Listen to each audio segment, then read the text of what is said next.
ஒரு சட்டை வாங்குறதுக்கு நமக்கு 2 சட்டை குடுக்குறாருன்னா, நமக்கு 2 சட்டை தேவையான்றத ஃபர்ஸ்ட் யோசிக்கணும். நம்ம நெனச்சுக்கிட்டு இருக்கோங்க, ஒரு சட்டைக்கு தான் நம்ம பணம் கட்டியிருக்கோன்ட்டுங்க. நம்ம 2 சட்டைக்கும் சேர்த்து தான் அவர் பணம் வாங்கியிருக்காருங்க. இப்ப ஆடி சேலுக்கு வந்து நான் ரூ. 600 பொருளை வந்து நான் ரூ. 300 குடுக்குறேன்னா, ஓகே. இப்ப அவங்க எவ்வளோ குறைச்சு குடுத்துருக்காங்க?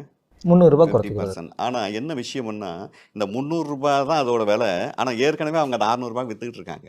இது எம்.ஆர்.பி தான் இங்க மெயினுங்க. நல்லா புரிஞ்சுக்கணும்ங்க. அப்போ ரூ. 300 பொருளை அவங்க ஏற்கனவே 6 மாசமா ரூ. 600 வித்துக்கிட்டு இருக்காங்க. இப்ப இந்த ரூ. 300 விக்கும்போதே அவங்களுக்கு அதிலேயே 100% வந்து ப்ராஃபிட் கிடைக்கும்ன்றத நம்ம வந்து புரிஞ்சுக்கணும். அப்போ இந்த ஆஃபர் வந்து நமக்கு தேவையான்றத ஃபர்ஸ்ட் புரிஞ்சுக்கணும். அப்போ இந்த மிடில் கிளாஸ்ல இருக்கிறவங்க இதுல போய் ரொம்ப ஈஸியா சிக்கிக்கிறாங்க. அப்ப அவங்க என்ன பண்றாங்கன்னா, ஆஃபர் குடுக்குறாங்கன்றதுக்காக அவங்க என்ன பண்றாங்கன்னா, கிரெடிட் கார்ட்ல எடுக்கிறதுங்க. இஎம்ஐ கார்டெல்லாம் இப்போ வந்துருச்சுங்க. இஎம்ஐ கார்டில் போய் எடுக்கிறதுங்க. இப்போ அவங்க என்ன நினைக்கிறாங்க, தீபாவளிக்கோ, பொங்கலுக்கோ, கிறிஸ்மஸ்க்கோ ஏதோ ஒரு இடத்துல நம்ம வந்து சந்தோஷமா இருக்கணும்னு நினைக்கும்போது, அவங்க அந்த 1 நாள் 2 நாள் போயிட்டு அந்த பெரிய செலவை குடுத்துட்டுங்க, அதுக்கப்புறம் வாழ்நாள் ஃபுல்லா அவங்க வந்து இஎம்ஐக்குள்ள போய் சிக்கிக்கிறாங்க.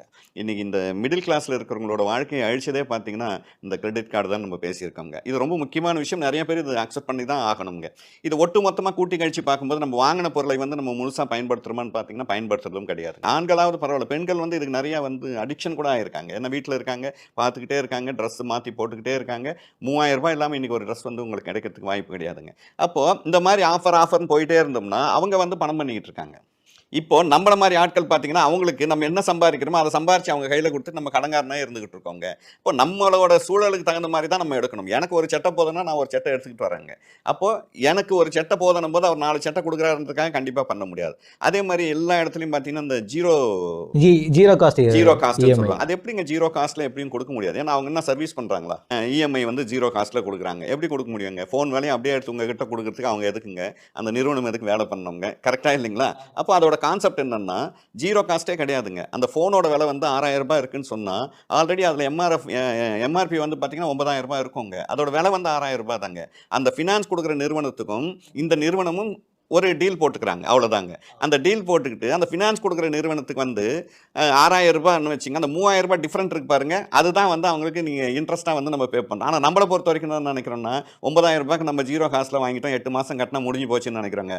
ஆனா நார்மலா ஒரு சாதாரண இடத்துல வட்டி வாங்குறத விட அதிகமான வட்டி குடுத்து நம்ம அந்த பொருளை வந்து வாங்கியிருக்கோம்னு நினைக்கிறாங்க. இது அதனால தான் இப்ப எந்த சீசன்ல போனாலும் ஜீரோ காஸ்ட்ல வந்து இஎம்ஐ உங்களுக்கு வந்து வந்து. குடுத்துக்கிட்டு இருக்காங்க. அந்த மாரி ஒரு பொருளை வந்து குடுக்க முடியாது. இன்னொன்னு, இப்ப எல்லாருமே இதுக்கு வந்து ஈஸியா அடிக்ட் ஆயிட்டே இருக்காங்க. அதுக்கு மெயின் ரீசன் என்னன்னாங்க, இன்னைக்கு எல்லாருமே வந்து பார்த்தீங்கன்னா, அடுத்தவங்கள பார்த்து பொருள் வாங்க கத்துக்கிறாங்க. நீங்க ஐஃபோன் வந்து 15 வச்சிருந்தா எனக்கு ஆசை வருதுங்க, நான் வாங்குறேங்க. இப்ப நான் போய் என்ன பண்றேங்க, தேவையில்லாம நீங்க வச்சுக்கிட்டு இருக்கீங்கன்றதுனால நான் போய் வாங்குறேங்க. அத தான் நம்ம திரும்பி திரும்பி சொல்றோம். அடுத்தவங்களை பார்த்து எந்த ஒரு விஷயத்திலும் நம்ம போய் சிக்க வேண்டாங்க. இனிமேல் வர்ற காலத்துல பார்த்தீங்கன்னா, வேலைக்கு பாதுகாப்பு கிடையாது, நோய்க்கு பாதுகாப்பு கிடையாதுங்க. தேவைகள் ரொம்ப அதிகமா இருக்குங்க. நான் ரூ. 25,000 சம்பாதிக்கிறேன்னு சொல்லிட்டு, நீ ரூ. 50,000க்கு மாசம் மாசம் பணம் கட்டிக்கிட்டு இருந்தீன்னா, என்னைக்கு வந்து நீ வந்து குடும்பத்தை வந்து காப்பாத்த முடியும்?